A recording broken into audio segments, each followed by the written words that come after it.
The following ShishMed podcast is a production of drpodcasting.com.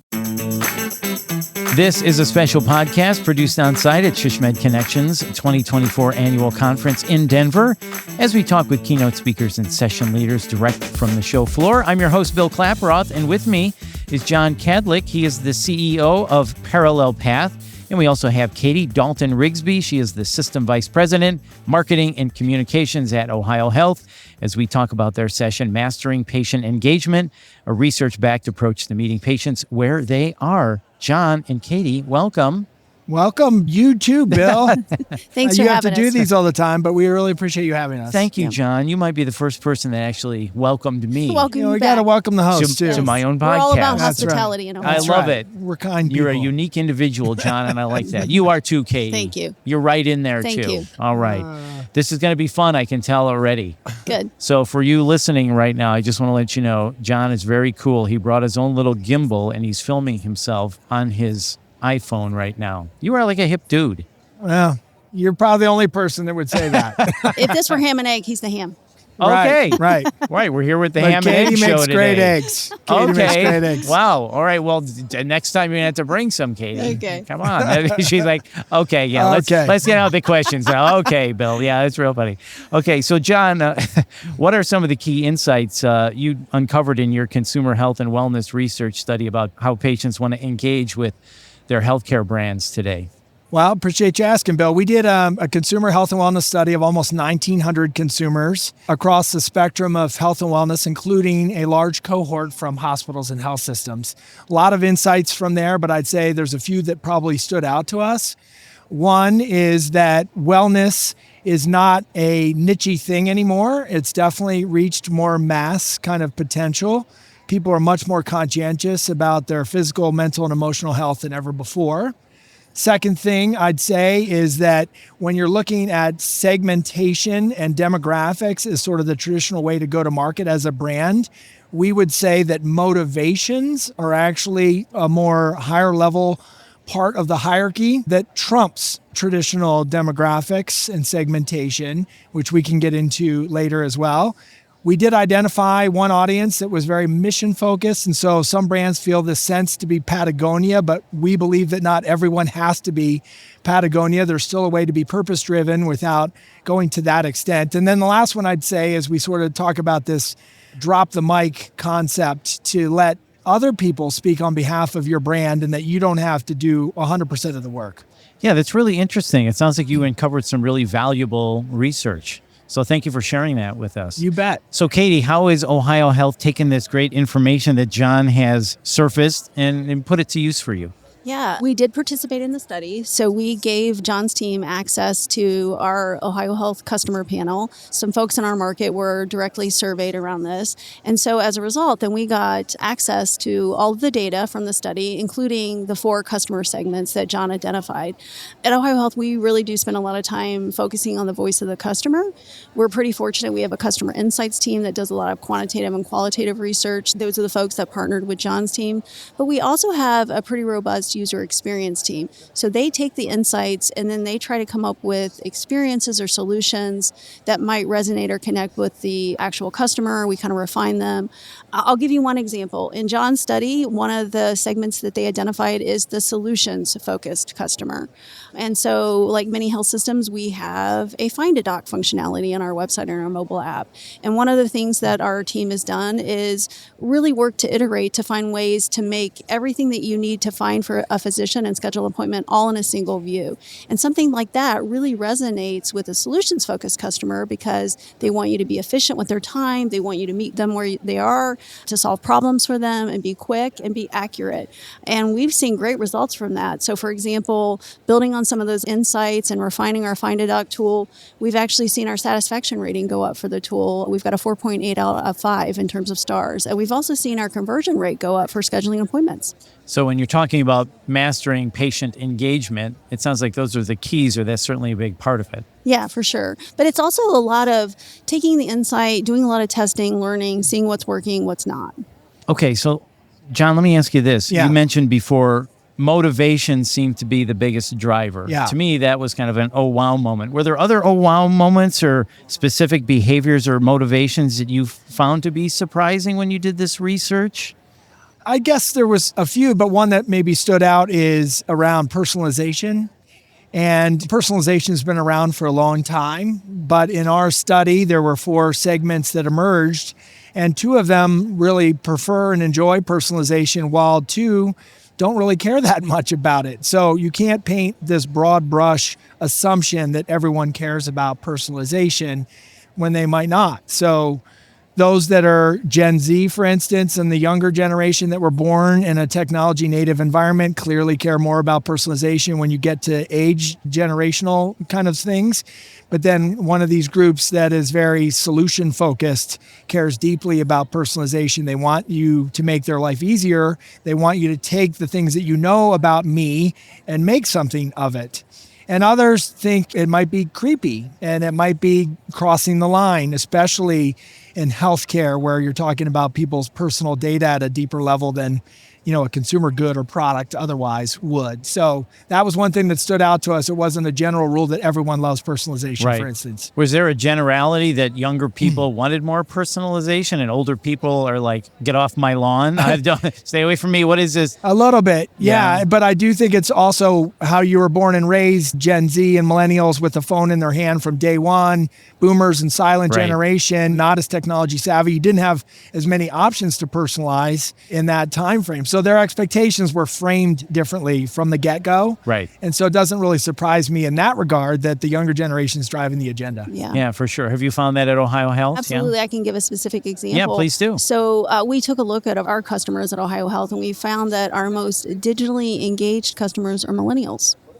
So they're most active on our electronic medical record. They're reading our newsletters that we're sending out electronically. They're scheduling appointments online. So that kind of builds on the insight that John Yeah. and his team found. Yeah. Is that because millennials are a little bit older and they're more cognizant of their health issues, where Gen Z is like, I'll get there someday? So that's an interesting insight too. So I definitely think, to build on what John said, some of us grew up being more comfortable with digital, right? So we're seeing that with millennials and Gen Z. What we're finding with Gen Z is we're trying to meet them where they are. So one of the insights in the study that John's team did was that Gen Z views healthcare as self-care, which makes sense, right? Hopefully they're young, they're of good health. They're not coming to us for traditional healthcare services. So we have tried to meet them where they are by finding other ways to engage them. For example, we have an electronic newsletter we send out. We send out about 1 million people a month, and we've looked at that data. It skews a lot younger. And so we put in a lot of really light and engaging content. So for example, in our session, I gave the example, people are sober curious, right? That's a trend that we're seeing. So we put in mocktail recipes and things like that. We want them to start engaging with us now and becoming kind of sticky with us. So then when they do need us for some traditional healthcare, that we're top of mind. Well, this plays right into that. Yeah. Trying to start that relationship Yes. with them early, so as they age, they're familiar with you and they trust you, and Yes. they have that relationship foundation has already been For sure. structured. Yeah, that's really interesting. So, John, let me ask you this, and you can both chime in on this. So as consumer expectations for personalized healthcare experiences grow, how do you see the findings from this study influencing future healthcare marketing strategies, both for OhioHealth and the broader industry? John, let me start with you, and then Katie, I'd like to get your thoughts on that too. Yeah, maybe a couple things, and it's probably an extension of what we were just talking about, that Gen Z is really driving the future expectations, and I would even argue Gen Z women more specifically are setting expectations. So they do care holistically about their health, and they want brands to know that. So they're not stigmatized by mental health things. It's just part of their daily care. They care about fitness and nutrition and the full scope of wellness, and they have these heightened expectations around being digital natives. So I think they're pulling brands sort of into the future, and I would listen really intently to that audience in specific as a way to sort of have a North Star as to where you would be heading next. And then regardless of what you do, and Katie mentioned this a minute ago too, we are still huge advocates of test and learn. This space is moving very fast. Things are ever changing. So it wasn't too long people were talking about Dr. Google We're now talking about Dr. TikTok and Dr. Chat GPT. Yeah. And you need to show up in different ways in different places than you did, frankly, just a year ago. So if you're not trying things, you're going to be left behind. Yeah, that's funny you say that. So every year there seems to be a theme or one thing that sticks out when we do these podcasts. When we're here and I'm around all of you great marketers. This year, Gen Z and digital experiences and things like TikTok and Instagram Reels have popped up more and more and more. And it's funny that you both are talking about it as well. It was funny. And I know we're not showing video on this podcast, but during our session, we showed a couple of clips from our social team. We like to refer to our social as Ohio Health on the weekends. It's very fun. It's very light. And we did leverage a couple of the TikTok trends. And I shared with the audience, I had not actually seen any of these trends because I'm not the target audience. They were a little bit more edgy, but we did it. And they drove great engagement. So where do you see for OhioHealth the future of this going based on these research findings, things that we're learning now, things that John has discovered? Yeah, it'll be interesting to see where we go. My hypothesis is it'll be much different for Gen Xers like me and John, or for our parents, the baby boomers. You know, I think we grew up having a dedicated primary care provider who quarterbacked our care. I think nowadays people want it when they want it, right? A little bit more transactional, but we want to make it meaningful for them. And so, you know, John talked about meeting people where they are with content. We've talked about TikTok. But when we think about personalization, we also want to be helpful in that personalization. So one of the things that we've done is we send out appointment reminders, but we based it on our research to know when people want to get the reminders, and then base our future reminders based on the logic and what they've showed us is their preference, right? We want to be helpful. As John said, we don't want to be creepy. We don't want to be annoying. We want to show up and be a helpful, trusted partner. Yeah, and as you said, meet them where they are. 100%. On the way they like to communicate, the media that they use, meet Correct. them there, which makes a lot of Bingo. sense. Yeah, thank you. I got a bingo from John. This is good. This is good. I'm doing good today. He welcomed me, and now I'm getting a bingo. You should great. have a lot of self-confidence after this, Bill. I'm trying to build you up. You guys have been great for my mental health. I want to thank you both. Just like Gen Z. That's just like Gen Z. And as Katie said, healthcare is self-care. Yes. So thank you both for that.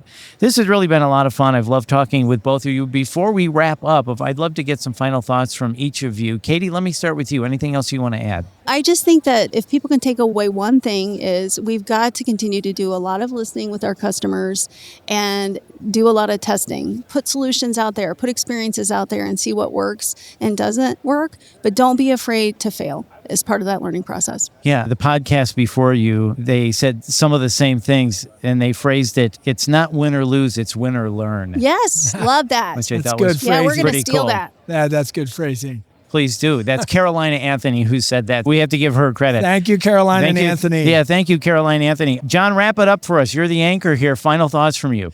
I think you just need to take the time to understand the audience through their lens. We called the session what we called it, meet them where they are on purpose. So brands tend to take a brand out perspective. Some are better than others. But in this case, we've learned that consumer motivations trump all else.